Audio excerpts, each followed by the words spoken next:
Thank you again for doing this for us. It's really wonderful to have you here. Absolutely. So let me get started.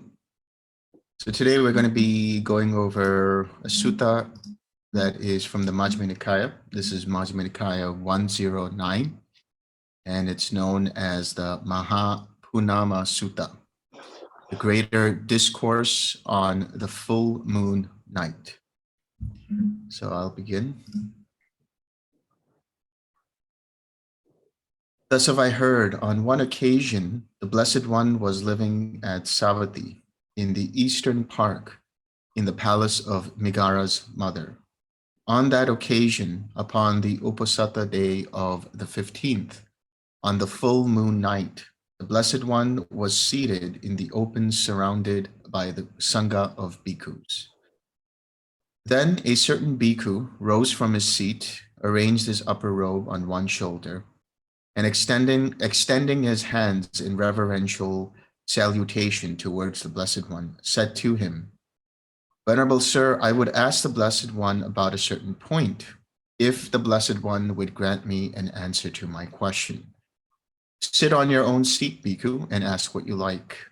So the bhikkhu sat on his own seat and said to the Blessed One, Are these not, Venerable Sir, the 5 aggregates affected by clinging?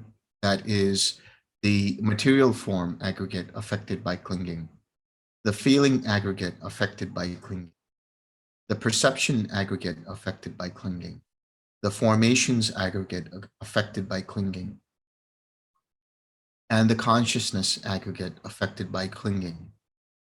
These bhikkhus are the 5 aggregates affected by clinging. That is, the material form aggregate affected by clinging, the feeling aggregate affected by clinging, the perception aggregate affected by clinging, the formations aggregate affected by clinging, and the consciousness aggregate affected by clinging. Saying, Good, Venerable Sir, the bhikkhu delighted and rejoiced in the Blessed One's words. Then he asked him a further question. But, Venerable Sir, in what are these 5 aggregates affected by clinging rooted? These 5 aggregates affected by clinging are rooted in desire, bhikkhu. So what the Buddha is saying is the way beings have come to be is through desire, is through craving, aversion, and identification. Whether you see it on the micro level or on the macro level, it is craving itself that continues to spin the wheel of samsara. On the macro level, it is the craving for being or the craving for sensual experience, or even the craving to not become something, is what brings forth certain kinds of formations that the mind clings to. And the fuel of those formations creates, for that final time in that particular life, a new consciousness. And that new consciousness that has been subjugated by craving, that has been affected by craving, by clinging and craving, then establishes itself in a new Dhamma Rupa. That's on the macro level when we talk about rebirth. But even on the level of day-to-day living, if you think about, if you reflect on all of the things that you do throughout your day, they are motivated more or less by either some kind of sensual craving or craving to be something or to do something, or craving to not be something or not to do something. The form aggregate is affected by clinging, that is affected by clinging, is rooted in desire because there is the nutriment of food that is dependent upon craving that continues to strengthen the body, strengthen form. Contact gives rise to feeling. Contact gives rise to perception. Contact gives rise to intention. And consciousness is dependent upon the mind and body. So these nutriments, which are affected or dependent upon craving, continue to fuel samsara through the experience of the 5 aggregates. And we'll explore this even deeper in a little bit. Venerable Sir, is that clinging the same as these 5 aggregates affected by clinging, or is the clinging something apart from the 5 aggregates affected by clinging? Bhikkhu, that clinging is neither the same as these 5 aggregates affected by clinging, nor is the clinging something apart from the 5 aggregates affected by clinging. It is the desire and lust in regards to the 5 aggregates affected by clinging that is the clinging there. In other words, what the Buddha is saying is that the clinging is not the same as the 5 aggregates affected by clinging. Because once you let go of the craving and clinging, the 5 aggregates are there, but they're no longer affected by clinging, by craving. So it's not the same as the 5 aggregates. But the clinging and craving cannot be something separate from the 5 aggregates. If it was, then it would be a 6th aggregate that one can just let go of, and then there is no more. But rather, as the Buddha says, it is the desire and lust in regards to them. When we talk about being, when we talk about bhava, when we talk about existence, what is the definition of a being? The definition of a being is whenever there is any kind of identification in the form of taking something personal, having aversion for or against, or having craving for in relation to the 5 aggregates, there is said to be being. That's why when the Arahant relinquishes craving altogether, relinquishes being altogether, and relinquishes ignorance altogether, they no longer identify, there is no longer any identification process with any of the 5 aggregates. And for that reason, it is said that being is, there is no more renewal of being. There is no coming into any new state of becoming, because being is fueled by identifying with any of the 5 aggregates. So once that is gone, then there is no longer any further existence, any furthering of existence, any further rebirth. But Venerable Sir, can there be diversity in the desire and lust regarding these 5 aggregates affected by clinging? There can be, Bhikkhu, the Blessed One said. Here, Bhikkhu, someone thinks thus: may my material form be thus in the future. May my feeling be thus in the future. May my perception be thus in the future. May my formations be thus in the future. May my consciousness be thus in the future. Thus, there is diversity in the desire and lust regarding these 5 aggregates affected by clinging. In other words, when you are dissatisfied with the present moment and you identify with it and say, I don't like the way this form is, may it be something else. Or I don't like what I'm feeling right now. I don't like this idea or this concept. There's disharmony with it. Or I didn't mean to do it this way, or I hope my intentions will be different next time. Or even the awareness is taken to be self, and one says, I hope I have a different kind of awareness next time. That is the diversity. The diversity here means that the desire and lust or the craving is not just one thing. It is divided amongst each of the 5 aggregates. But Venerable Sir, in what way does the term aggregates apply to the aggregates? Bhikkhu, any kind of material form, whatever, whether past, future, or present, internal or external, gross or subtle, inferior or superior, far or near, this is the material form aggregate. So whether you're thinking about the past, whether you're thinking about the future, whether you're thinking about now in relation to your body or in relation to form, that is part of the material form aggregate. Whether you're thinking internally in terms of what's happening to your body or externally in terms of what's happening to your body, whether you're thinking about it at the level of the gross body, that is to say, the muscles and the sinews and the skin and so on, or the subtle, that is to say, inside in relation to the circulation or the breathing, or even subtler than that. inferior or superior, whether you think it's weak or strong, whether you think it's a body that has lust or a body that doesn't have lust, whether you think it's a body that is experiencing wholesome or unwholesome, and so on. Far or near, whether you're thinking about this body here and now, or you're thinking about it at some other date and time in some other place. All of that encompasses the material form aggregate. Likewise, any kind of feeling, whatever, whether past, future, or present, internal or external, gross or subtle, inferior or superior, far or near, this is the feeling aggregate. Whatever kind of perception, whatever, or any kind of perception, whatever, whether past, future, or present, internal or external, gross or subtle, inferior or superior, far or near. This is the perception aggregate. Any kind of formations, whatever, whether past, future, or present, internal or external, gross or subtle, inferior or superior, far or near. This is the formations aggregate. Any kind of consciousness, whatever, whether past, future, or present, internal or external, gross or subtle, inferior or superior, far or near. This is the consciousness aggregate.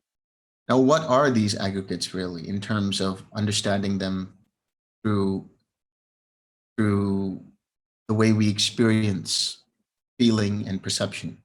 When we talk about the form aggregate, that has to do with all the different states of matter.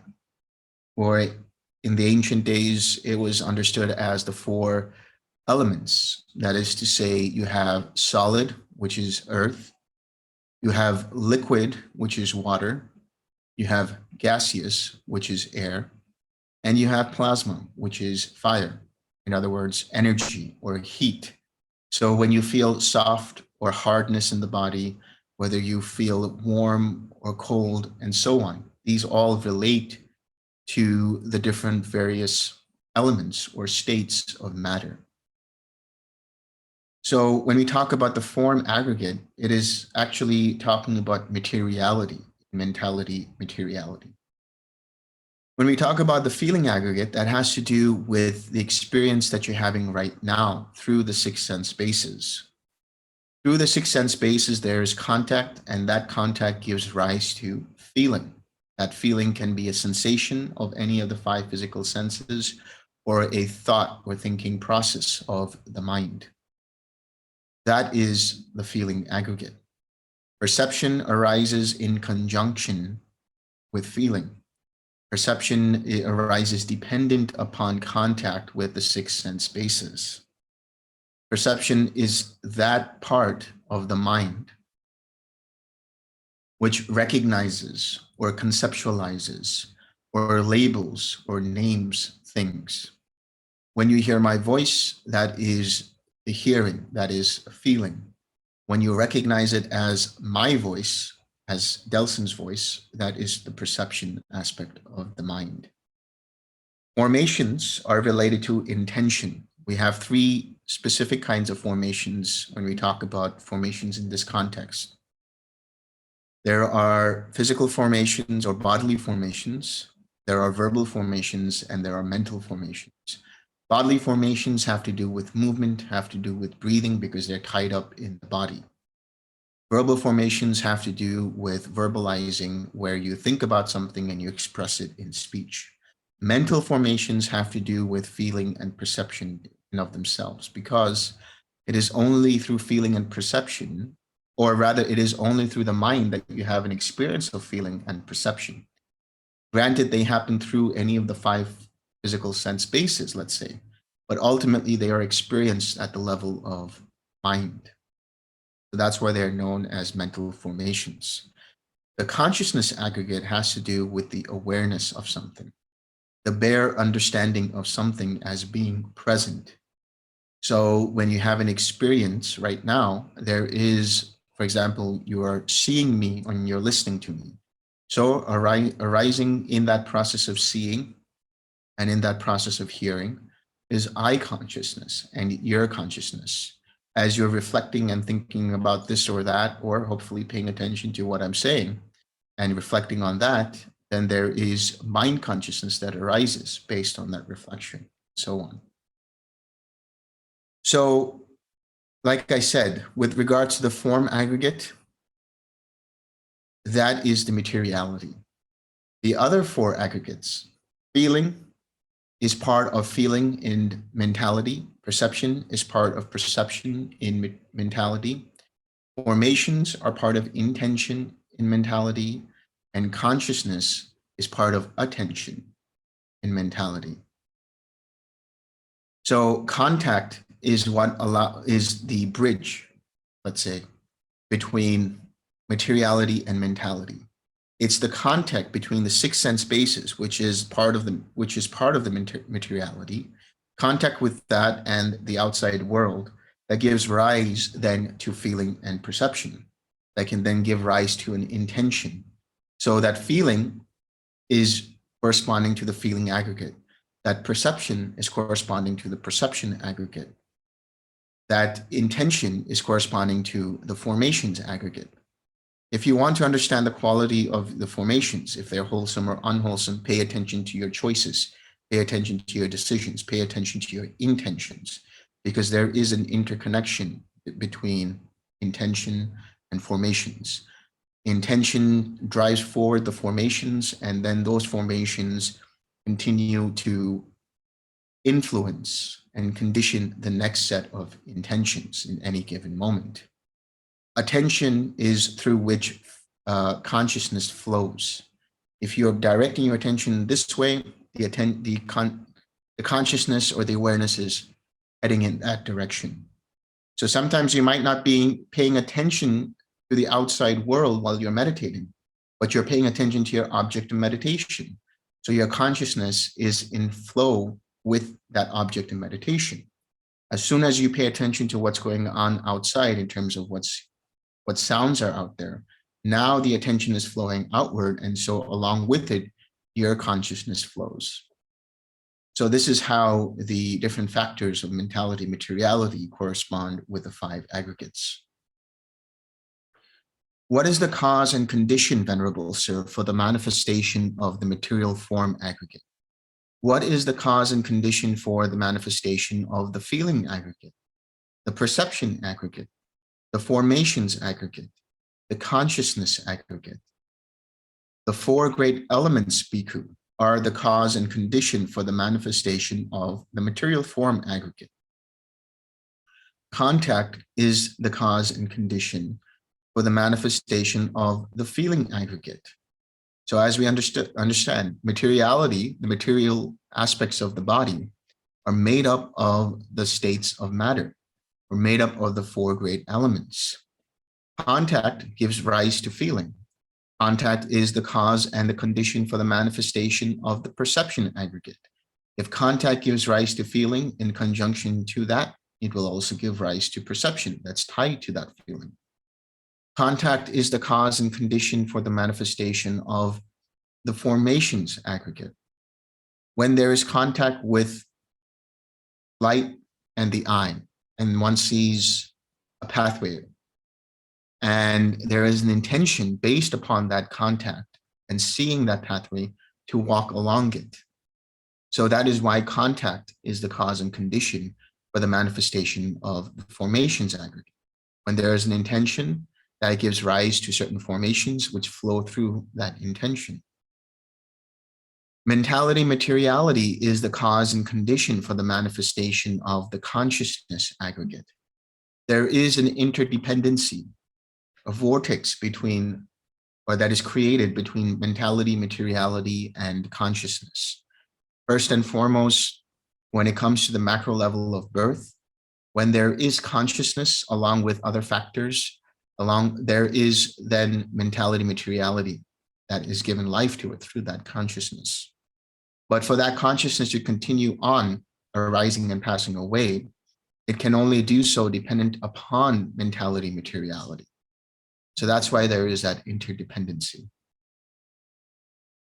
Venerable Sir, how does identity view come to be? Here, bhikkhu, an untaught, ordinary person who has no regard for noble ones and is unskilled and undisciplined in their Dhamma, who has no regard for true men and is unskilled and undisciplined in their Dhamma, regards material form as self, or self as possessed of material form, or material form as in self, or self as in material form. He regards feeling as self, or self as possessed of feeling, or feeling as in self, or self as in feeling. Perception as self, or self as possessed of perception. Perception as in self, or self as in perception.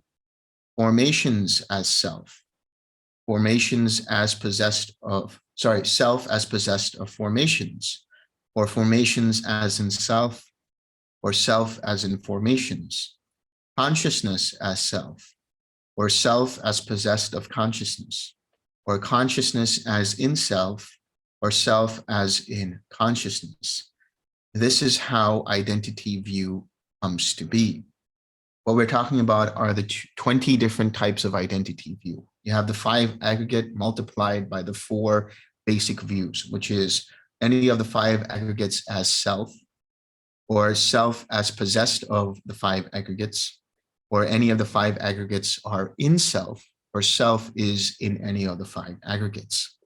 When there is a reckoning in this way, the mind perceives any of these 5 aggregates in any of these ways of regards to self. There's identity view. There is Sakkaya Ditthi. That is one of the fetters, the first fetter that is destroyed when one becomes a stream enter, when one becomes a Sotapanna. But Venerable Sir, how does identity view not come to be? Here, bhikkhu, a well-taught noble disciple, who has regard for noble ones and is skilled and disciplined in their Dhamma, who has regard for true men and is skilled and disciplined in their Dhamma, does not regard material form as self, or self as possessed of material form, or material form as in self, or self as in material form. When we talk about material form as self, first we have to understand, what does it mean when they say self? This word atta that's mentioned in Pali, which comes from the Sanskrit atman. There is a very specific understanding of what they mean by self. Self in ancient India at that time was considered to be basically this indestructible soul. A self was something that was indestructible, therefore permanent, all-abiding, all-pervading, something that was eternally happy, always fulfilled, and therefore that can be considered as self. Well, first of all, if we see material form, we see material form as always changing. We see material form as always changing in one way or another. If that's the case, then it is impermanent. And when material form changes, it can cause happiness or it can cause unhappiness. And unhappiness is dukkha. And so it cannot be considered as self. Likewise, if material form is impermanent and liable to cause dukkha, you can't say that there is a self that is possessed of material form. If you were to say that, then you're saying that there is a self beyond material form, and that the self is outside of the scope of material form. That is another understanding of one of the ancient Indian philosophies. But if you were to take that into account, then how is that self experienced? Because any experience that arises is dependent upon contact, dependent upon some kind of a contact between the 6 sense bases, and therefore causing some kind of experience, some kind of sensation or feeling. And if that self is considered to be an experience that is outside of the scope of material form or any of the aggregates, how is it experienced? It cannot be experienced through outside of dependent origination. And if that's the case, then it is dependent, not independent, which is considered a self. The self in that specific understanding of self is independent of causes and conditions. So there cannot be said to be a self outside of the scope of the five aggregates. Once you understand this, you can also see that there can't be a self in material form, and there can't be a material form within self, and so on. We take feeling. Feeling being dependent upon contact is impermanent, and some feeling is wholesome and some feeling is unwholesome. Some feeling is painful and some feeling is pleasant. And if something is painful or something is pleasant and changes to painful, it is impermanent and therefore liable to cause dukkha. And therefore it cannot be considered as self in any of those four viewpoints in regards to feeling. Perception tied to feeling is also impermanent and therefore liable to dukkha. Formations continue to change in every single moment. They arise and pass away dependent upon intention. And in that intention arises dependent upon contact. So that too being impermanent and therefore liable to cause dukkha cannot be considered to be self in any of the four viewpoints. Likewise, consciousness is dependent upon mentality, materiality, and consciousness arises dependent upon contact with the six sense bases. In other words, when you are seeing me, there is the image of me hitting in terms of the photons to your retina, and the joining of those two, that is the contact which gives rise to eye consciousness, and likewise with the other five senses, as well as the mind. So if you see consciousness as being dependent upon contact, dependent upon mentality, materiality, it continues to arise and pass away in every given moment. Therefore, it cannot be considered as that self, that specific understanding of self in any of the four viewpoints. And so that is how identity view does not come to be. What, Venerable Sir, is the gratification? What is the danger? And what is the escape in the case of material form? What is the gratification? What is the danger? What is the escape in the case of feeling? In the case of perception? In the case of formations? In the case of consciousness? The pleasure and joy, bhikkhu, that arise in dependence on material form. This is the gratification in the case of material form. So there can be pleasure in material form that is dependent upon material form. But material form is impermanent, suffering, and subject to change. This is the danger in the case of material form. Since it is always changing, you cannot take it to be self. And since it not always, but because of the fact that it is changing and impermanent, it can be painful and subject to change. It should not be considered as self, and that is the danger. The removal of desire and lust, the abandonment of desire and lust from material form. This includes the identification and aversion. This is the escape in the case of material form. Likewise, the pleasure and joy that arise in dependence on feeling, in dependence on perception, in dependence on formation, in dependence on consciousness. This is the case this is the gratification in the case of any of these five aggregates. These five aggregates are impermanent, suffering, and subject to change. This is the danger in the case of these aggregates. The removal of desire and lust, the abandonment of desire and lust for any of these five aggregates. That is to say, not identifying with any of them is the escape in the case of these five aggregates. So what is that escape exactly? It is seeing that there is an experience happening, whether it is pleasant or painful or neutral, whatever the experience is, but having complete mindfulness to understand it as being impermanent, as being liable to cause suffering, and therefore should not be considered as self. That immediately prevents any arising of any kind of underlying tendency towards craving, underlying tendency towards aversion, underlying tendency towards ignorance, underlying tendency towards doubt, underlying tendency towards conceit, and underlying tendency towards bhava. So, and underlying tendency towards views. So when those underlying tendencies don't arise, there won't be the link of craving that will arise. And therefore that is the escape in relation to these aggregates, not identifying with them, not taking them personal, seeing them as impersonal in every single moment. And for that to happen, you need exceptional mindfulness. You need to have yoniso manasikara. You need to have attention rooted in reality. And how do you cultivate that exceptional mindfulness? Practice, continually practicing right effort, continually being aware of what's going on in relation to your mind, in relation to other things that are happening, and seeing if there is craving or identifying going on. If there is, 6R it. Every time you 6R it, you strengthen your mindfulness. Every time you strengthen your mindfulness and it gets sharper, you escape from the dangers of these 5 aggregates. That is to say, you remove the underlying tendency towards desire and lust, towards aversion and identification, and so on, in relation to these 5 aggregates. Venerable Sir, how does one know, how does one see, so that in regard to this body with its consciousness and all external signs, there is no I-making, mind-making, and underlying tendency to conceit?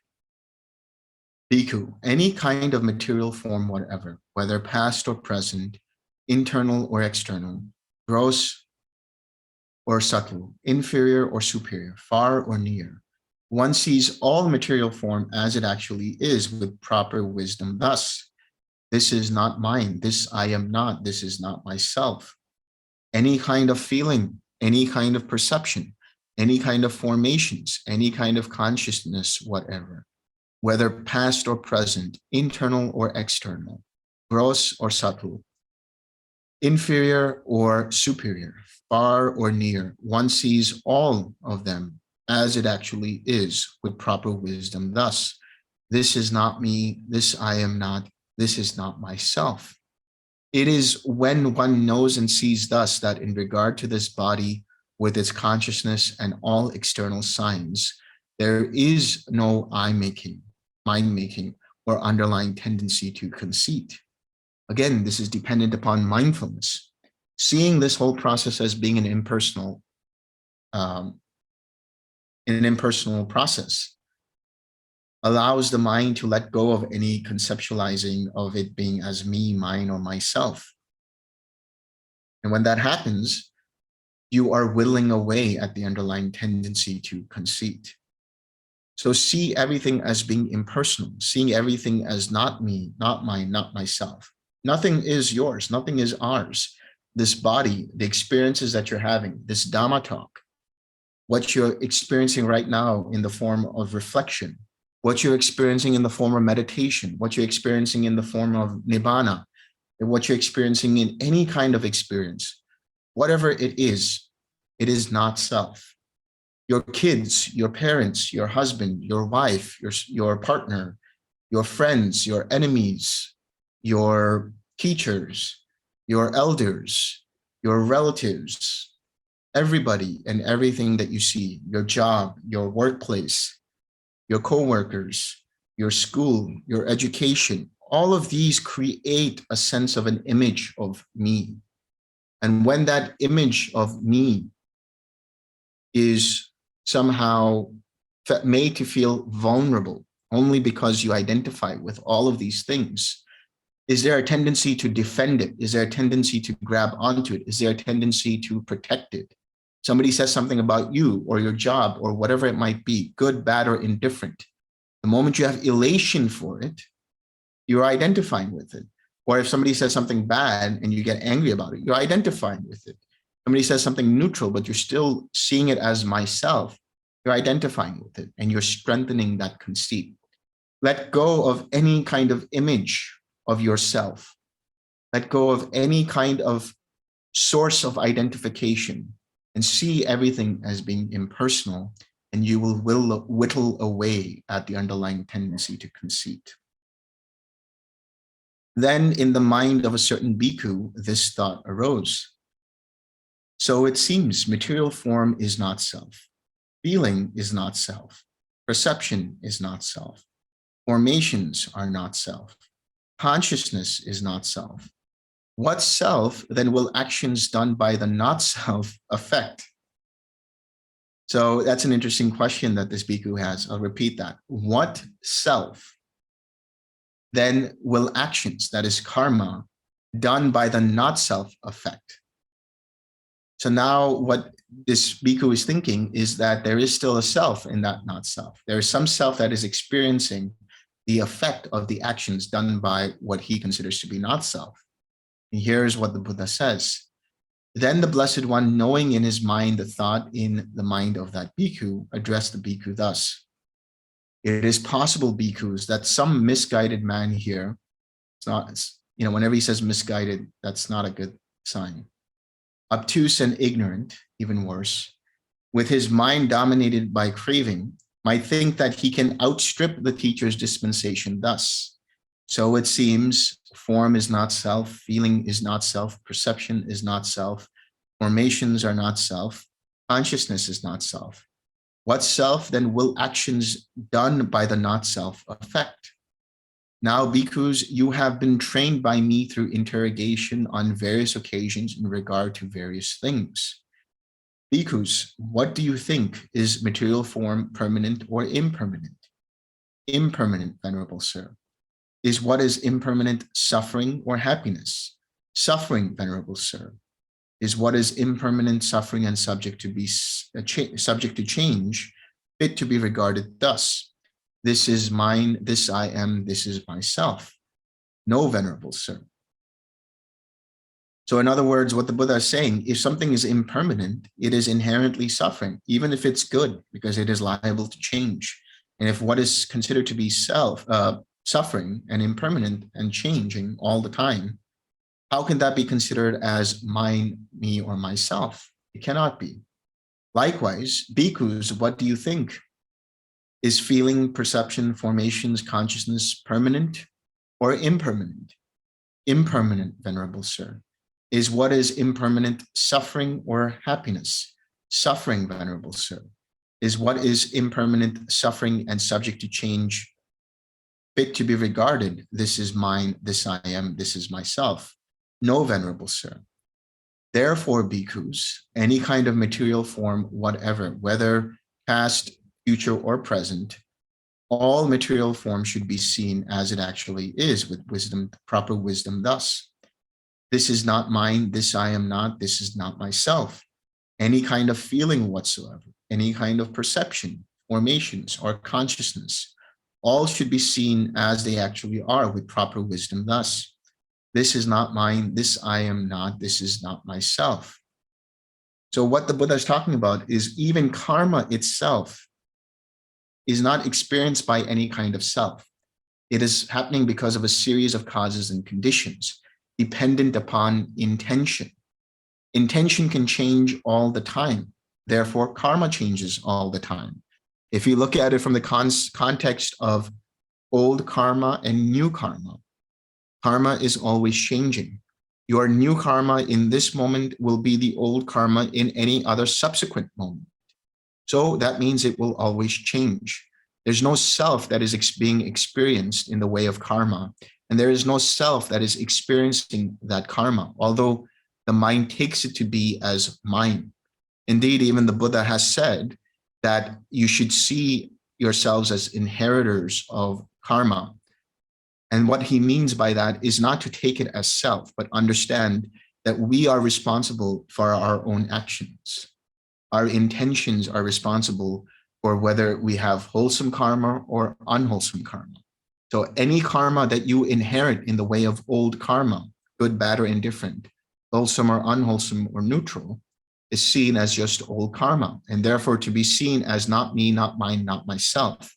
The moment you see it, you don't take it personal. When you don't take it personal, you don't have a reaction to it. When you don't have a reaction to it, there is no underlying tendency towards craving, aversion, identification, or any of the other underlying tendencies. When those don't arise, there is no craving or aversion in regards to that experience. When that happens, there is no new karma that is propagated because of that reaction. So anything you see in the way of your meditation, in the form of your meditation as a hindrance, see it to be old karma because of things you may have done or not done in reference to the precepts. And seeing them as old karma, you see them as not me, mine, or myself. Seeing it in that way, you don't care about them. You have disenchantment for them. You let them go. You 6R them. Every time you 6R, whether it's meditation or in your daily living, you are letting go of old karma. And it might arise again, but it will be weaker and eventually it will fade away. But you won't propagate any new karma that will be considered as old karma in a subsequent future moment. So, seeing thus, the Buddha says, a well-taught, noble disciple becomes disenchanted with material form, disenchanted with feeling, disenchanted with perception, disenchanted with formations, disenchanted with consciousness. What is disenchantment? Disenchantment is like that experience where you have your favorite meal made by whoever it might be, a world famous chef, or your mother, or whoever it might be that makes your favorite kind of food. And it's like the most well-prepared version of your favorite kind of food. And you relish it and you have craving for it and you eat it and then you want more of it. And there's a second helping and you have more of it and there's a third helping. You have more of it and there's a fourth helping. By the third or fourth or fifth time, you're going to say, I don't want it anymore. I don't like that anymore. And now it's turned into aversion. But when you see it, there's no longer craving for it. You see it as being something not to be attached to. There is the disenchantment. Another way of understanding disenchantment is when you get tired of any kind of experience, it's that attitude of been there, done that. So what? Okay, here's a hindrance. So what? 6R, let it go. Okay, here are formations. So what? Release and relax and come back to your object of quiet mind. Being disenchanted, he becomes dispassionate. So you have equanimity, then you have disenchantment, which is equanimity squared, and then you have dispassion, which is equanimity cubed. Dispassion is basically that part of the mind or that experience which, having seen things as they really are, no longer cares for them and sees them for what they really are. And because of seeing it for what they really are in the form of being impersonal, there's no reaction to them. Dispassion is non-reactivity to an experience, whether it's in the form of a hindrance in the meditation or in the form of a pleasant, painful, or neutral feeling. Dispassion means you're seeing it as it actually is. You're having attention rooted in reality. When that happens, you no longer feed that experience with your reactivity. You respond in a wise manner. But when you are dispassionate, as the Buddha says, through dispassion, the mind is liberated. So when you have that experience of dispassion in deep meditation, letting go of attachment to any and all formations, then because no more fuel for mental formations arise, there is no more feeling and perception, and you experience the cessation of perception, feeling. Consciousness comes back up, you have the experience of the unconditioned, and the mind is liberated. When it is liberated, there comes the knowledge it is liberated. This is the experience of knowledge of freedom, knowledge and vision that the mind is liberated. He understands birth is destroyed. The holy life has been lived. What had to be done has been done.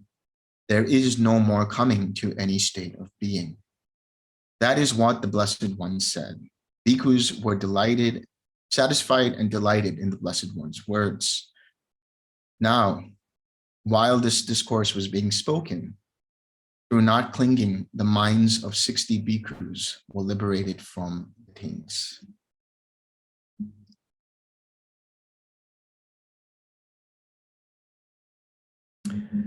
I wonder how many minds today have been liberated from the taints because of this discourse.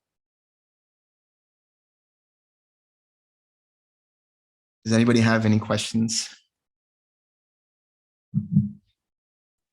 Yes. Is it fair to say that the 6 R's are a process of disenchantment? The 6 R's allow you to experience equanimity, disenchantment, and dispassion in a step-by-step approach. So the 6 R's are really right effort, and right effort is the heart of the Eightfold Path. So every time you do practice right effort, you are experiencing or cultivating mindfulness. When you have that exceptional mindfulness, the next time something arises, you have the natural dispassion or disenchantment that arises, meaning now you've seen it for what it actually is. So you're no longer bothered by it, whether it's in the meditation or in your daily living. So the 6 R's facilitate the process of deeper mindfulness and therefore equanimity and therefore disenchantment and dispassion.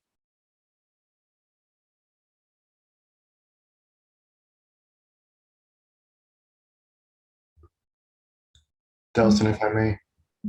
Yeah. Can you speak on the great difference between craving to being, let's say, a stream enterer or sakadagami or anagami or whatever, the difference between that and pointing the mind with an intention to a wholesome state? Yeah. So that pointing of the mind to a wholesome state is chanda. And that is just the initial application of mind, placing its attention on something and letting go of the attachment to the outcome of that, what that can create. The attachment to the outcome of what that jhana can produce, or the attachment to the outcome of what that meditation can bring, is the craving to become, is the craving to be. So when you place your mind initially, that is a wholesome desire, that is chanda, to cultivate an intention to say, okay, I am meditating. But in order to counterbalance the craving for becoming, you have the attitude of, let's just see what happens in the meditation, rather than saying, I'm going to anticipate that I'm going to get stream entry in this meditation, or I'm going to get to this jhana in this meditation. You're just letting the mind do what it's doing, and you're just being there in that moment. Anytime you're not in the moment and you're wanting to do something with that moment, there is craving to become, there's craving to be.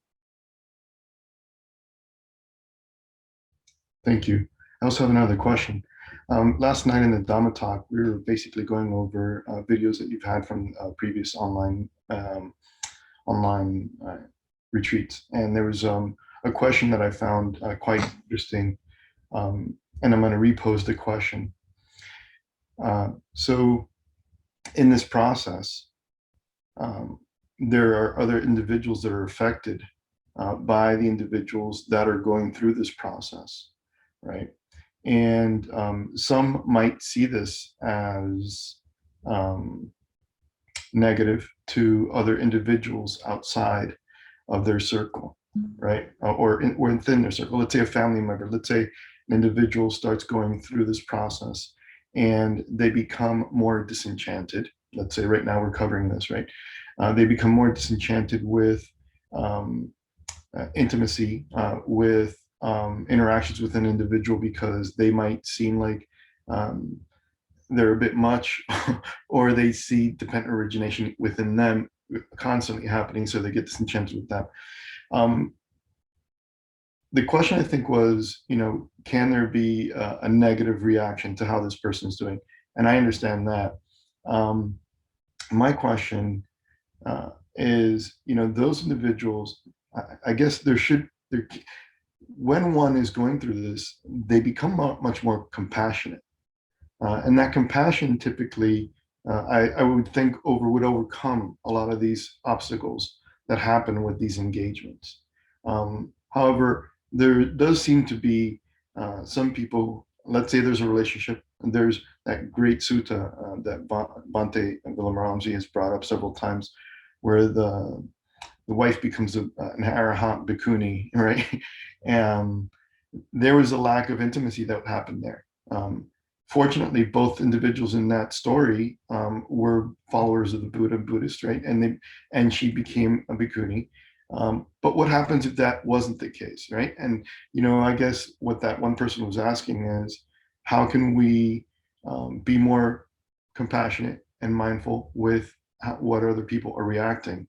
Can there be a wholesome intention there so that there is no, that the karmic experience would be positive, hopefully?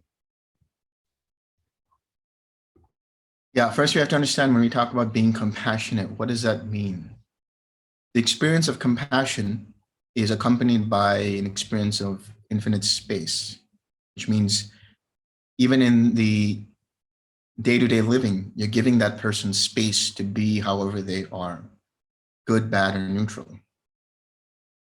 So when it comes to karma and intention, one should be, or one is actually, realistically speaking, responsible for their own intentions and their own responses. How another person behaves or interacts or responds or reacts to, one's own responses is their responsibility, is their making. So that compassion doesn't mean that one has to take responsibility for how other people are reacting to a situation. Compassion means that, fine, you allow that person to be the way they are, while at the same time being understanding, while at the same time being a resource to them, being, in whatever way you can be helpful. But you cannot, let's say, one cannot sacrifice what they're doing in order to benefit the other. That's not compassion. That's just scapegoating. That's just, basically not even pity or anything like that. It's not pity or sympathy or anything. It's just now there's no self-compassion. There's no compassion for this particular being here. So compassion really means that you want to keep an open line of communication, an open line channel of interaction with that person. But at the same time, letting them understand that whatever might be there or was there cannot be possible now. It's just not something that is possible. And there has to be an open and honest discussion about it. There has to be an open and honest coming to an understanding that is beneficial for everybody. But at the same time, while you're engaging in that dialogue, anybody who's engaging in that kind of discussion, they're not trying to persuade them, and neither is the other party trying to be, persuasive of that other person. There has to be some kind of a understanding. And if there isn't, then there isn't. I mean, you have to be able to accept that. One has to be able to accept that there might not be a coming to an understanding, and therefore maybe there's another resolution here. But at no point should any of the mindsets, especially let's say the more evolved mindset in the sense of somebody who has an attainment, should say that I have to be compassionate and therefore I have to let go of what I don't want to do naturally because my inclinations are no longer there. It's not aversion, it's just that the inclinations are no longer there. So it's not something that the mind is accustomed to or wants to do anymore. So at no point should that be said that it should be said that I have to do something in order to appease this person. The compassion is not appeasement. Compassion is just being open and spacious for that open dialogue. So whatever happens in terms of that dialogue and that communication is whatever will happen. You just have to be open and ready for whatever it might be.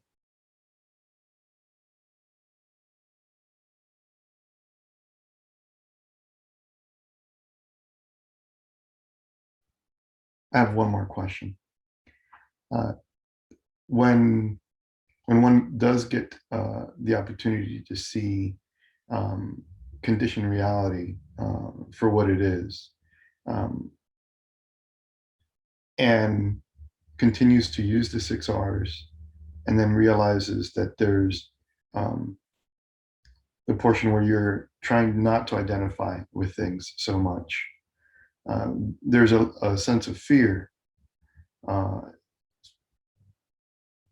What can someone do when they're approaching that fear? A fear of what exactly?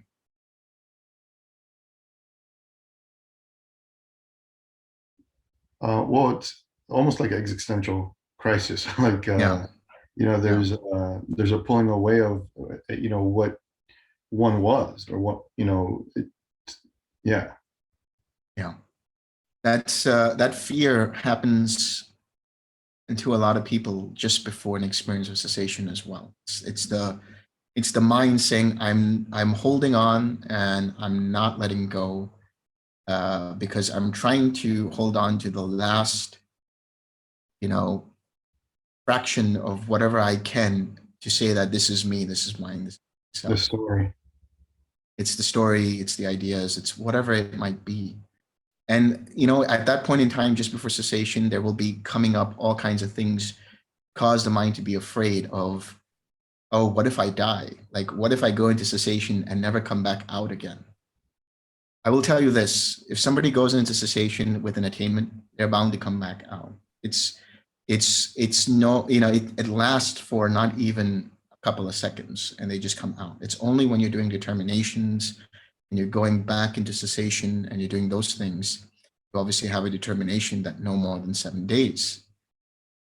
So that fear has to be understood. There has to be use of intuition. Use your intuition to go back and say, where is this fear coming from? Why is there this fear? What is it that's preventing the mind to completely let go? And just let go of the question, and it will come to you. You just practice your intuition in this way. And when it sheds light on what that is, then whatever that thing might be, you just 6R. Just keep 6R, letting it go and understanding what it is. That fear, that existential fear, is just because the mind is identifying with any of these 5 aggregates. It's, either saying that, this body, what if I die, which means this body decays and dies, or what if I no longer experience feeling in the same way? What if I perceive things in a different way? What if I don't come back? Or, how will my choices change? Or what if the way I look at things in terms of my awareness is no longer the same? Well, I can promise you, if you have an attainment, they will no longer be the same. Okay, but it'll be for the better. It'll be for the benefit of the mind. So once you see that as being clinging or identifying with the 5 aggregates, then going back and understanding what are these aggregates in terms of seeing them as being impermanent, and for the majority of your life, or even many of your lifetimes, let's say, liable to cause suffering. Because when you think about samsara, whether it's all of samsara or samsara in terms of your life, the moments that you have been happy, or the moments you've experienced happiness, even if it's lasted for a week, is a blip compared to the enormous amounts of suffering that have been experienced in order for that blip of happiness to be experienced. So when you see it in that context, then you let go and you realize, okay, I can just let go of this and experience cessation of suffering, experience nirodha here and now. Thank you.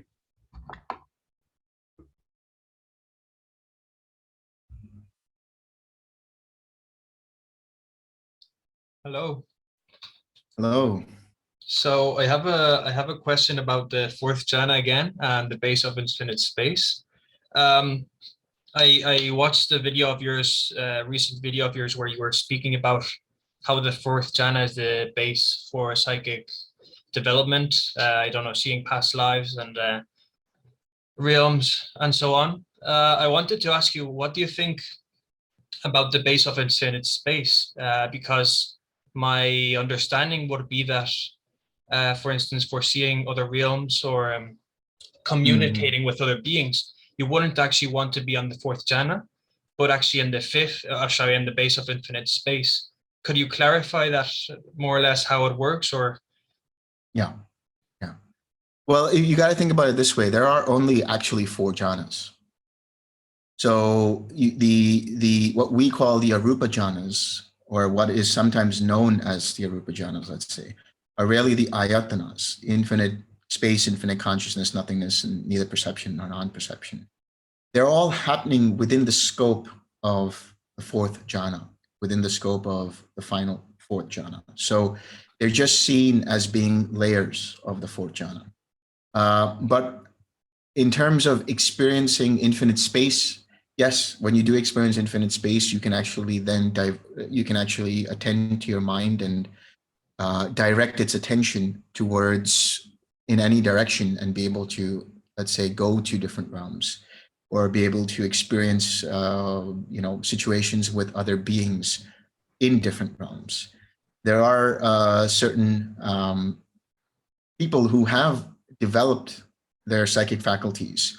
And what they've said is when they go into the experience of seeing the different realms, they do experience this sense of infinity of space.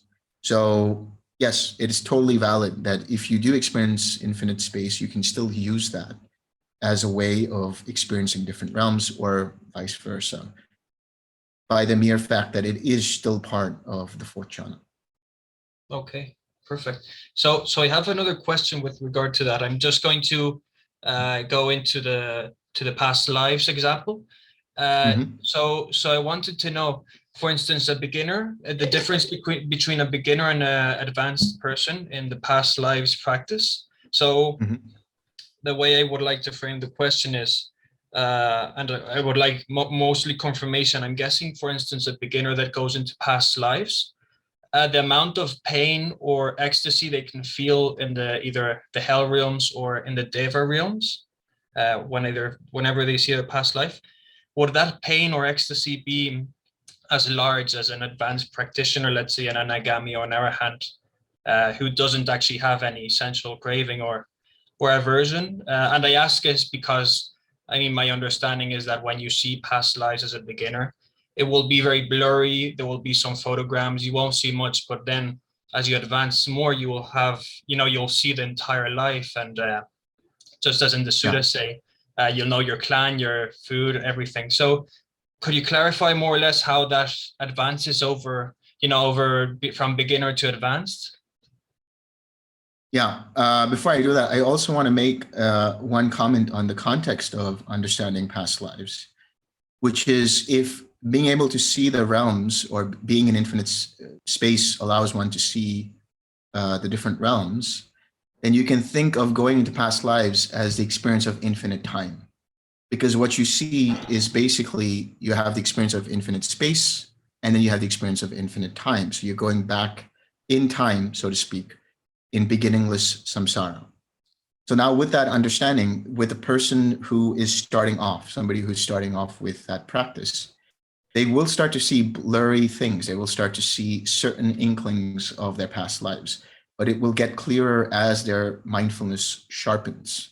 In terms of the emotional experience of those things, for a beginner, it will be a little more distraught, kind of just a little more disconcerting if it's unwholesome things, but there's still some equanimity there to balance it out. With somebody who has eradicated sensual desire and eradicated any kind of aversion altogether, then they just see things as they really are, which means with completely near perfect, if not perfect equanimity. So which means that the same thing they might have seen before, where they did have the sensual craving and the aversion, they had slight ups and downs. Now, when they see it, there won't be any effect in terms of an emotional resonance with that experience. Okay, perfect. So last question in quick succession. In the suttas, the Buddha and other arhats speak a lot with devas, and sometimes they encounter a ghost or whatever. What would the reason be so for them to speak with these beings? These beings are usually could be usually quite deluded.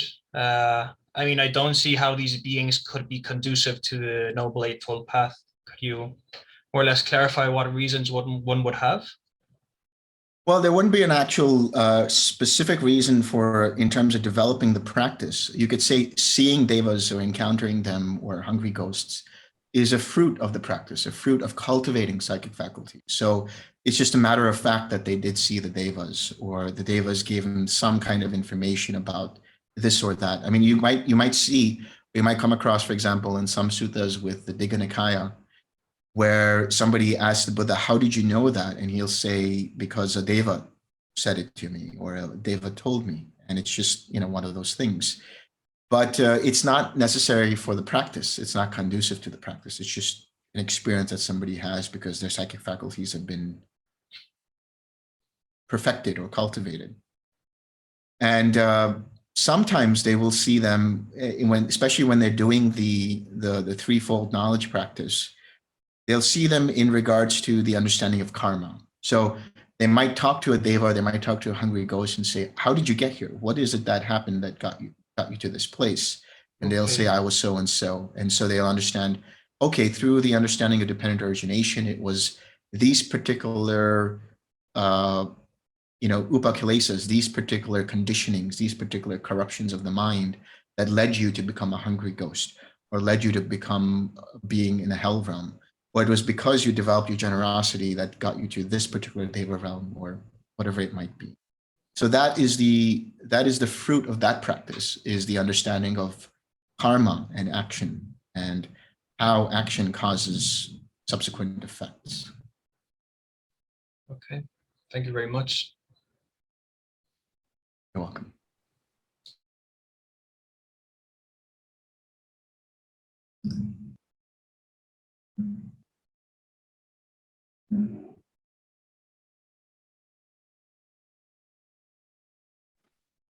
Delson, I have one question regarding the underlying tendency, to working with the underlying tendency. Today we, since that we are talking about them,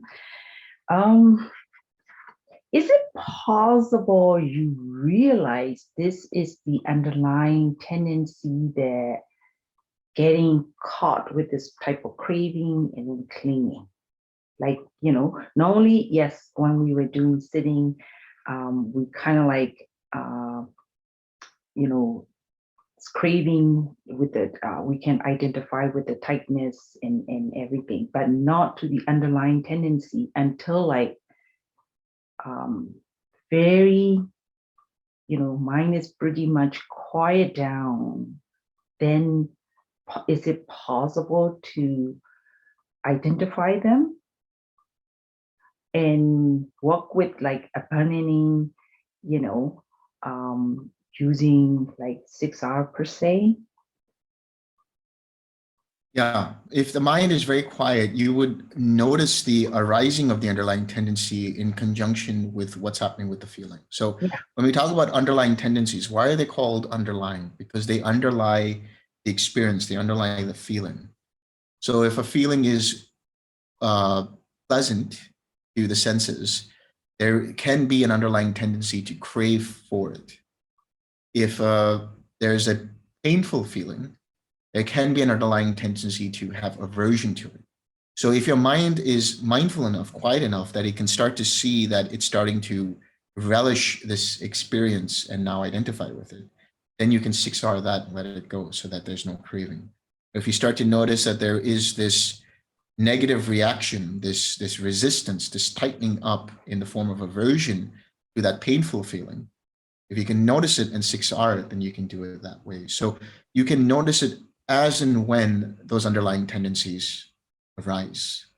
Yeah. But yeah, so they only arise, you can only experience them, let's say, when they arise. Yeah, like these are like I noticed that some of them are like precursor to this craving. Then exactly, let it go, then it's gonna go to the craving. And because like I was listening to some Burmese monks, and they were saying truly to get like rooted out, the underlying tendency is with the path and fruitions, right? But I was thinking, but right at that moment, if I keep 6R, eventually maybe not this particular underlying tendency, but well, we have tons of it in our lifetime. So yes, it needed rooted out, but I think it's fair to say that we can still work with this, right? So in every moment you can. So for example, the way to understand it is if you react to a situation by identifying with it, there can be with something that is, let's say, pleasant, there can be the underlying tendency towards craving to arise. The link or the little chain that happens between the underlying tendency towards craving, to full-blown link of craving, is your reaction to it. Right. So by not reacting to it, by not seeing it as me, mine, or myself, then that underlying tendency won't arise. But if you notice the inkling of it, like the bubbling up of a thought of craving, and you can catch it and 6R it, then you are reconditioning your mind to weaken those underlying tendencies. There's two ways about going about doing it. One is by 6Ring it as and when you see them, and two is complete non-reaction to the experience. Okay. The non-reaction doesn't add to the underlying tendency. And where there's no nutriment given to the underlying tendency, which is that reaction, then it withers away. Okay. Okay. I'll try that. Thank you so much. You're welcome. Hi, Delson. Delson. Oh, sorry, go ahead. That's okay. You can go. I can go next. No, please. Okay. Thank you. Hi, Delson. I want to ask Oh. about the 5 powers. And I was listening to Bhante talk this morning, and something he said triggered something in my mind. Bhante was talking about once you have faith, let's say faith in Buddha and it's the 9 qualities of it, once you repeat it and once you practice it over and over again, you have confidence in it. And that confidence translates into power. And then I was the 5 powers, which is the one of the 37 requisites. And it's obviously it shows that once one's practiced the faith, the energy, the mindfulness, the 5 of it, then once you practice it to a certain extent, once the mind has the confidence in practicing those qualities, they naturally turns into powers. Would you agree with that understanding? Is that how mind kind of develops into those qualities, into actual powers? Yeah, but we have to understand what powers mean in this case. Powers being sort of just a source of strength, source of energy, if you will. So the faculty, as you said, or it can be the faculty or the powers of energy, or of faith, of energy, of mindfulness, of wisdom, and so on, of meditation. So it's just, in terms of power, it's not like it's cultivating any kind of iddhis, although it can be one of the requisites for cultivating iddhis. But it's more of cultivating that inner strength. So it's almost like you're exercising a muscle. So when you talk about strength, you're exercising a muscle. If you exercise the muscle of faith, meaning having complete conviction, that transforms into conviction in the Buddha, in the Dhamma, in the Sangha, then that is the strength, that inner strength that you have. If you cultivate further practice of concentration, of samadhi, if you develop jhana to a certain level of mastery, then that is your strength, that is your power. If you have deep wisdom and you can start to see dependent origination in every moment, backwards and forwards and sideways in all different ways, then that's your strength in wisdom. So that's the way I would see these powers, not as a basis for necessarily higher powers in terms of, the siddhis or the iddhis, but as just being these things that you have developed internally as a mechanism to continue to, because it's like exercising a muscle, going back to that. Like the more you exercise a muscle, the easier it is for you to lift that same kind of weight. So the more you're developing, let's say jhana, for example, the easier it is for you to get into that particular jhana. The more you're developing to see dependent origination in every moment, the easier it is for you to recognize dependent origination. So this is how those powers are cultivated. Just a super quick follow-up from that. It's because it's also related to the iddhis. I wonder whether once you have... Hold on, I'm having some technical difficulties.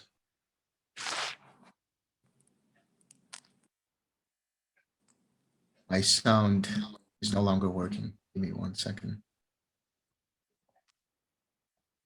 Okay, I think we're back. Okay, I'll Yes. try again. Can you hear me? Yeah. Okay, super. Just a super quick follow-up from what you just said. So once those strengths are developed in oneself, could that also be a causation for the development of ittis and the psychic powers? They can be, but there are specific iddhipadas, right? They're known as the basis for spiritual or psychic faculties, psychic development. So the iddhipadas, which are also part of the 37 requisites for awakening, they're not just for the higher powers in terms of the psychic faculties, but they're also for the destruction of the taints, because the highest psychic faculty in that sense is the destruction of the taints. So those are, if my memory serves me well, is those are basically chanda, which is cultivated intention. I believe it also has energy. It has consciousness or mind. And there's one more that I'm missing. That's the thing about the 37 requisites. You can never always get all of them in order. You always have to, keep cycling through them to make sure you get them. Thank you. You're welcome. Hi, Delson. Hello.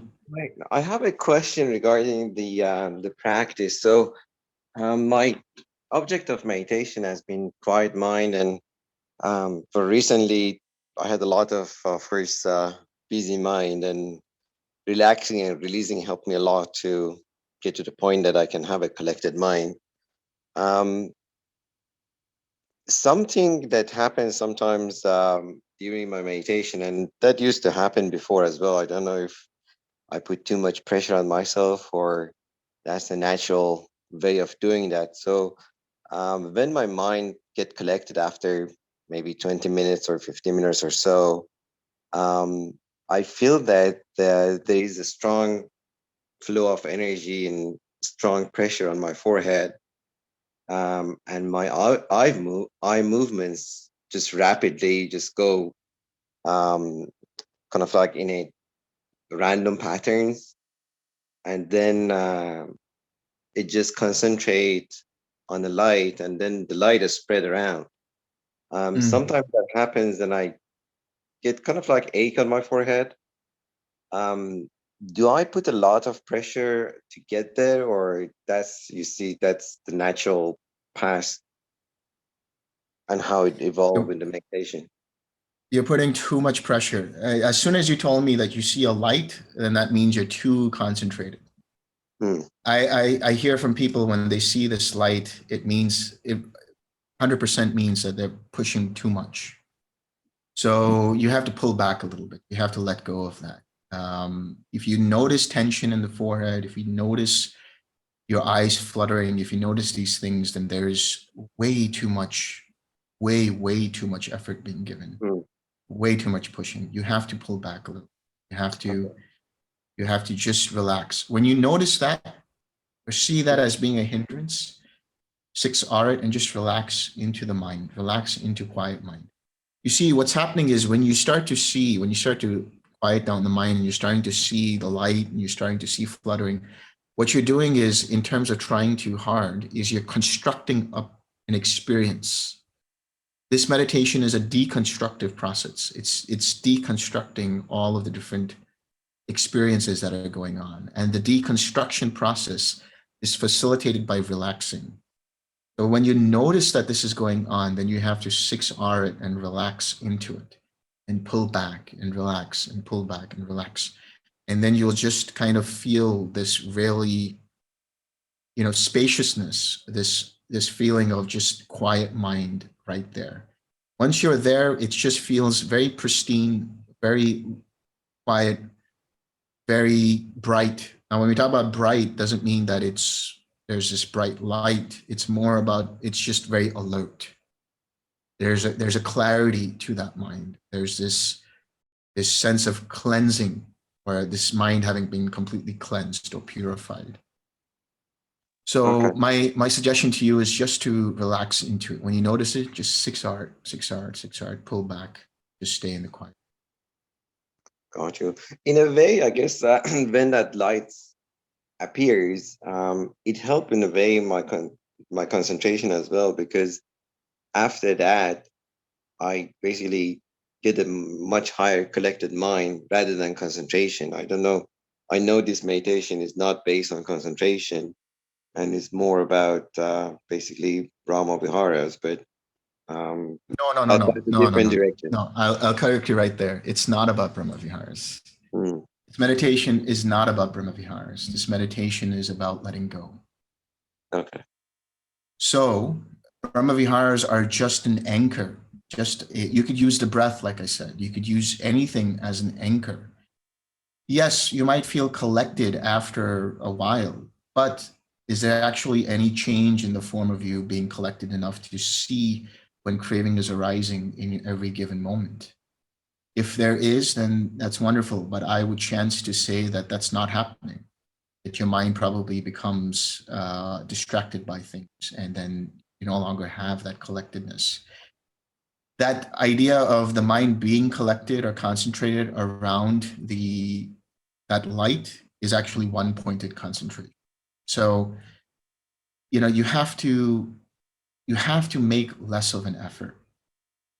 Okay. Don't give so much importance to the Brahma Viharas. Don't give so much importance to the elements of the practice. Just relax into it. This is more of a feeling meditation in the form of using your intuition to guide it. But don't push it. Don't, jerk around it. Just let it flow smoothly. Watch how your mind is moving. Watch how the flow of the 6 R's is going. See how it rolls. See how the tension melts away. You want to tune in more to the experience of tension melting away rather than trying to create a experience of being super collected. By the mere fact of melting away that tension, what is left is a mind that is naturally collected instead of a mind that is artificially collected, that is created to be collected. Here you are unraveling the mind to come to its natural collectedness. And you'll know it's naturally collected when in your daily practice, you're able to see, here comes the underlying tendency. Here comes the craving, and you're able to just let it go. Okay, so the object of meditation, because the mind needs some sort of anchor or somewhere to go. And so if I go to the base of mind and see these things coming up and bubbling up, I can just let it go. And that becomes the object of meditation, basically. Your object of meditation, so your object of meditation can be any of the Brahma Viharas, or it can be radiating any of the Brahma Viharas, or it can be quiet mind. But it's just there to come back to something. Right. It's an anchor to come back to the present moment. That's it. Because if you get caught up in relaxing and letting go of the formations, then their mind will actually just continue to do that and it'll be continually active. But you need to come back to an anchor as being there, just resting in it, just letting the mind bask in it rather than trying to push away things and go into it. If you just gently let them go, if you gently just 6R them, then you're coming back to quiet mind as your object, say. So, don't put too much emphasis on whether I have to have this as an object or that as an object. As long as you're 6Ring in the right way and you're coming back to something in a clear, open awareness of what's going on, then you're good. Okay, gotcha. So my second question is that you mentioned about the 3 knowledges. I guess those are the seeing the sentient beings and past lives, and also the thoughts, reading the thoughts. Is there a way to practice those, or naturally you just wait and you get to later stages and some of them going to get revealed to you? So, let me just clarify. The threefold knowledge is basically, the first knowledge is the knowledge of past lives. The second knowledge is the knowledge of the arising, passing away of beings according to their karma. And the third knowledge is reviewing that the taints have been destroyed. That's basically what it is. When it comes to reading others' minds and things like that, that's lower than the threefold knowledge, or it's just part of, it's just very, I mean, relatively speaking, it's a mundane power compared to the destruction of the taints. But that's something that you can cultivate when you have a very good mastery of jhanas. And I don't mean going into them super concentrated and pushing for them. I mean, you're able to stay there at will. Like in a moment's notice, you say, I am in the fourth jhana, and there you are in the fourth jhana. In a moment's notice, you go to the eighth jhana, and there you are in the eighth jhana, and so on and so forth. So my recommendation for people who are interested in the threefold knowledge is wait until you become an anagami. Okay. Thanks. You're welcome.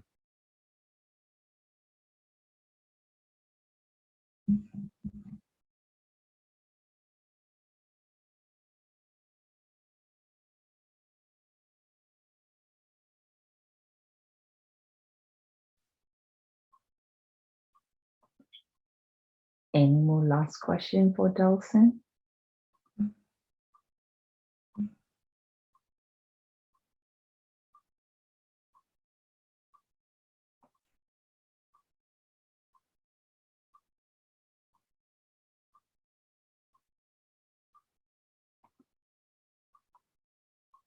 Well, maybe can I ask another question?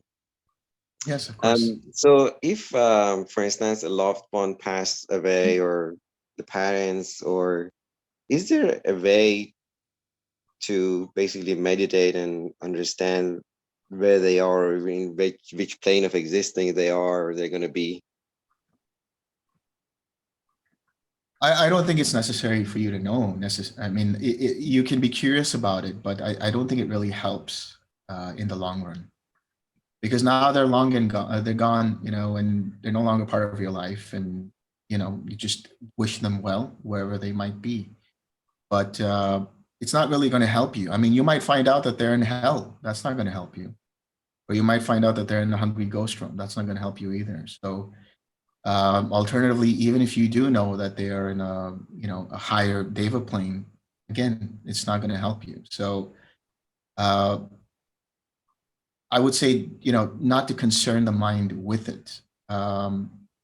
I don't really give a lot of importance to these things, personally speaking, in terms of if somebody passes away, where did they go, or, you know, what has become of them.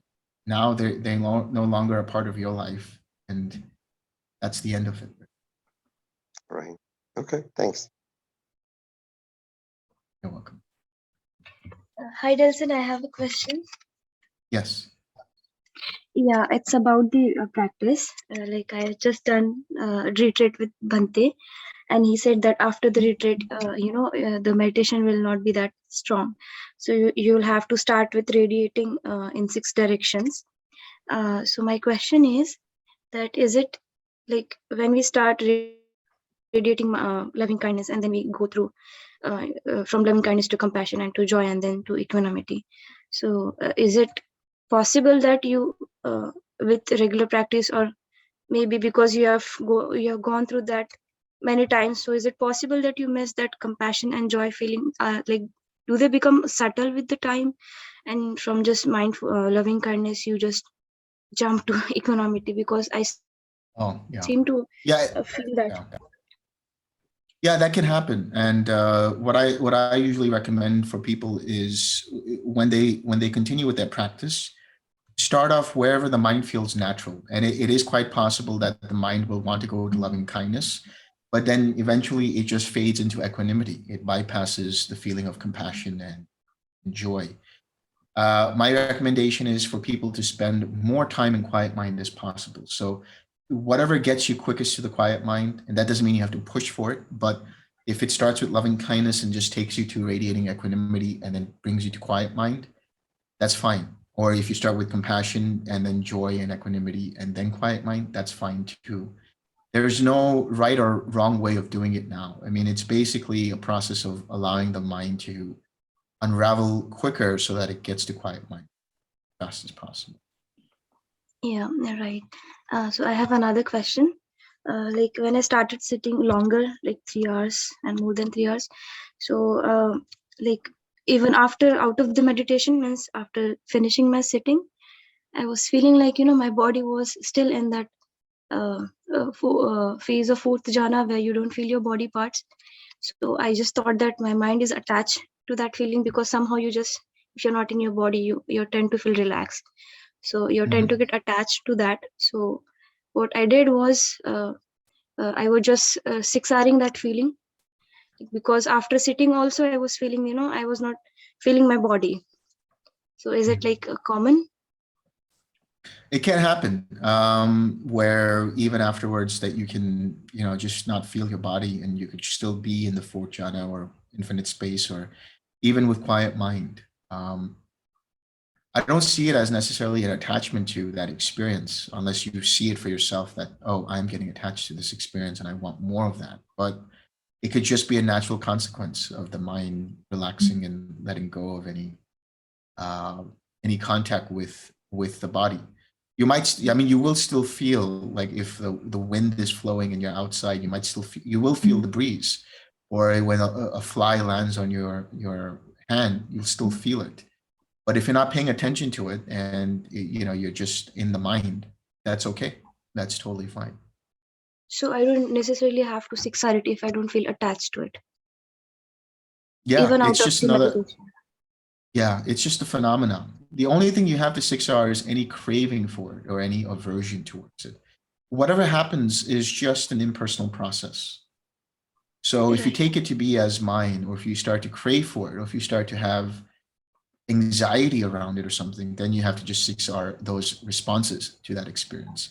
But that experience in itself is not yours. It's just something that happened because of the meditation, causes and consequences. Okay. Thank you. You're welcome.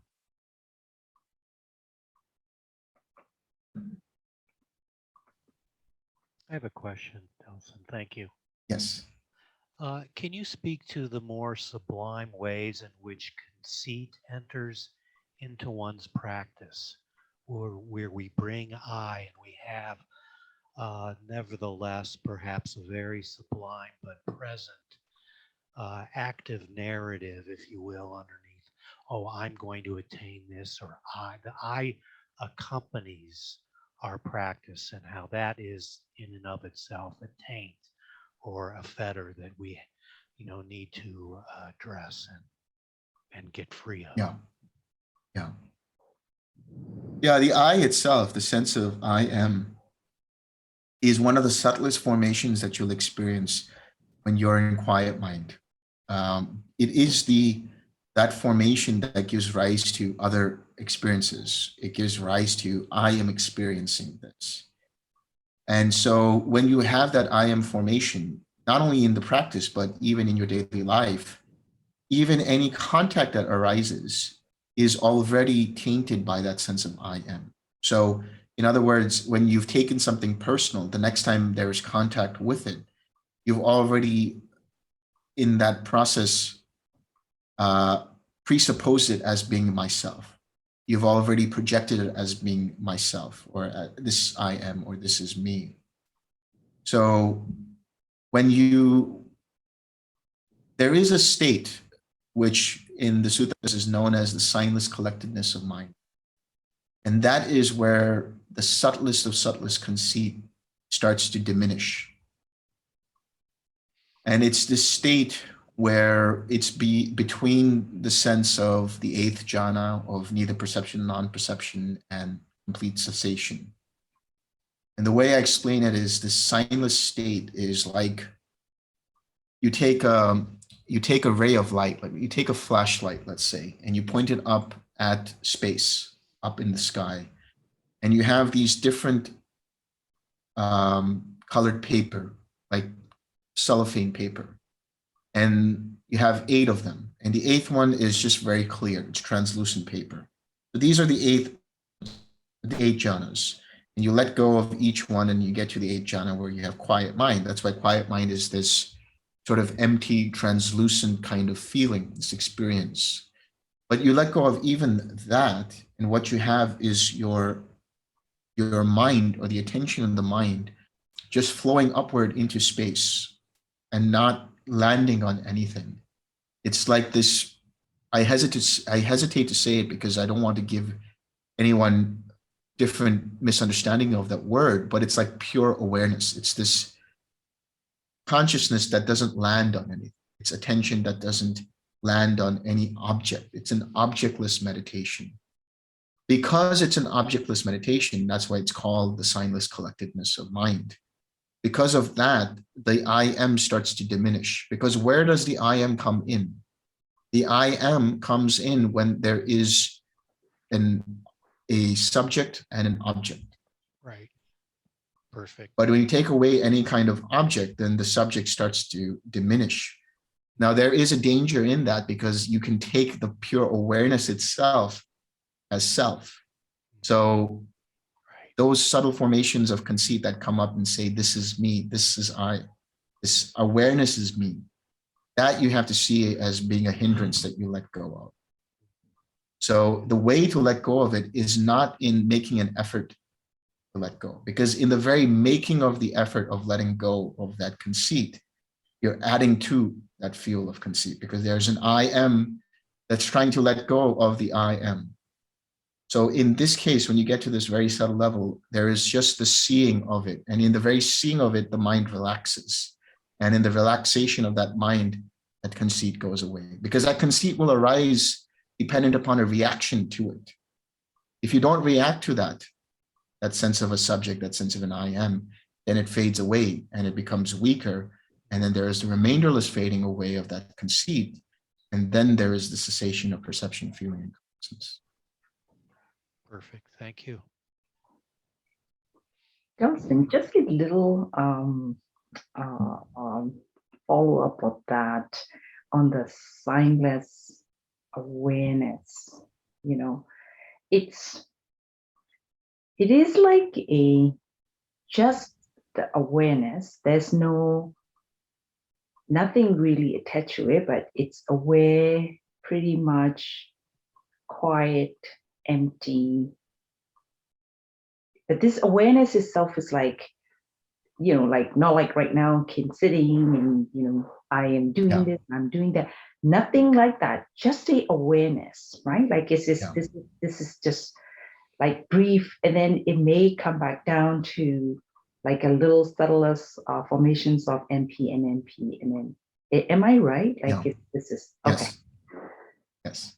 Okay. Yes. It's basically the subtlest form of quiet mind, where you even let go of quiet mind as an object. And then there's just this awareness. That's it. Yep. There's just this awareness. It's like it's just like you are in the middle of nothingness. Like there's nothing for millions of miles around you. There's no object. There's nothing going on. Yeah. You know, and sometimes it can be a little anxiety inducing for some people, because they're like, I can't tell which way is up, which way is down. I can't tell, you know, whether I am there or I'm not there. And there's the sense of I am causing that anxiety to kind of hold on to something, because you need an object to hold on to that sense of self. Because there's no object, there's just this pure awareness. I mean, it's the only way you can explain it, is it's just this pure awareness, objectless awareness, signless awareness. Is that a conditioned state? It is a conditioned state, yeah. Okay. You go back to Majjhima Nikaya 121, and the Buddha talks about the signless collectedness of mind, and he says, even this is volitionally produced, so it is still dependent upon some kind of an intention. So even the intention of letting go is volitionally produced, and therefore it is a conditioned state. Thank you. Thanks. So, all right, maybe we should wrap it up. It's really late for Delson. Delson, thank you so much again. You know, like it's 2021, it's been a really, really wonderful year for all of us. So thank you from the bottom of my heart. Thank you. Thank you, Delson. Thank you. Thank you, very much. Delson, and Happy New Year. Happy New Year. Thank you, Delson. Happy New Year, everyone. Thank you so much. Thank you. Happy New Year.